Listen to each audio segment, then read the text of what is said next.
When Daniel walked out of the house that night, he didn't slam the door. He didn't shout. He didn't even look back. And that's how we knew it was over. Because when a man stops fighting for his family, it's already too late. Daniel Mercer used to be the kind of man people trusted without question. He coached Little League on weekends. He fixed neighbors' cars without charging them. He laughed loudly, the kind of laugh that filled rooms and made problems feel smaller. To his wife, Elena, he was stability. To his kids, Lucas, 15, and Maya, 9, he was safety. Their house wasn't fancy, but it was warm. Sunday dinners, loud arguments followed by apologies. Movie nights that turned into everyone falling asleep on the couch. They weren't perfect, but they were a family. Until Rachel Collins showed up. Rachel started working at Daniel's firm in early spring. She was sharp, quiet, and observant. The kind of woman who listened more than she spoke. And when she did speak, people leaned in. Elena heard about her first through passing comments. "New hire's impressive," Daniel said once, scrolling through his phone. "She's good with numbers," he said another time. Nothing alarming, nothing suspicious.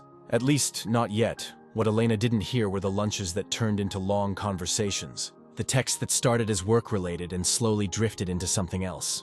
The way Daniel began pausing before coming home. Rachel didn't flirt openly because she didn't need to. She made Daniel feel seen, and that was enough. Families feel it before they understand it. Lucas noticed first. His dad stopped asking about school, stopped correcting his posture, stopped showing up to games. Maya noticed next. Her bedtime stories got shorter. His hugs became distracted, half present. Elena noticed last. Not because she was blind, but because she trusted him. The late nights, the silence at dinner, the phone face down on the table. She told herself it was stress, until one night she reached for Daniel in bed, and he flinched. That's when something inside her cracked. Elena didn't scream. She asked one question. "Is there someone else?" Daniel stared at the ceiling for a long time. "No," he said, but the lie sat heavy between them. The next day, Elena checked his phone. She hated herself for it. But love makes you desperate before it makes you brave. She didn't need to scroll far. Rachel's name appeared again and again. "I've never felt understood like this. I don't know how to go home anymore. Sometimes I wish things were different." Elena didn't cry right away. She just sat on the edge of the bed, holding a phone that suddenly felt heavier than her entire marriage.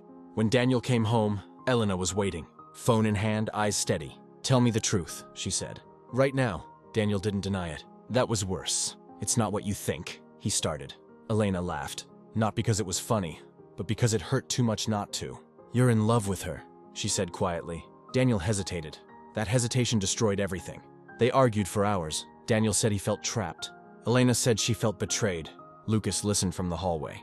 Maya cried into her pillow, not knowing why. When Daniel finally spoke again, his voice was hollow. "I don't know who I am anymore," he said, "but I know I can't keep pretending." Elena understood what that meant before he said it. "I'm choosing Rachel." The words fell like glass. Daniel packed one bag. Lucas blocked the doorway. "So that's it?" he asked. "You're just leaving?"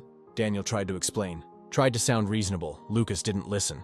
"You're choosing her over us."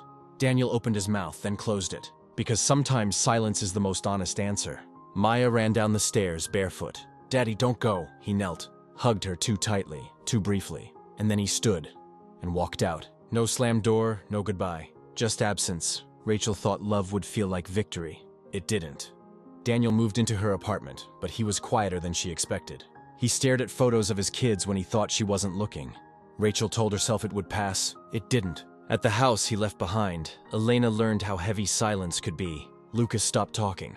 Maya stopped asking questions. Bills piled up, memories hurt. And the family Daniel walked away from slowly learned how to survive without him. 3 months later, Daniel missed Lucas's birthday. He forgot.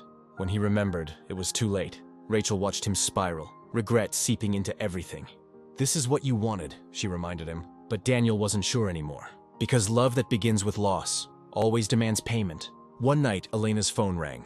It was Daniel. "I made a mistake," he said. Elena closed her eyes. "We rebuilt without you," she replied. "You don't get to come back when it's convenient." Lucas refused to speak to him.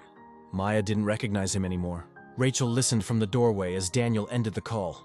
She finally understood something Elena had known all along. He didn't choose her, he chose himself. And now everyone was paying the price. Daniel thought choosing love would save him. But when he chose her over them, he lost everything that ever made him whole.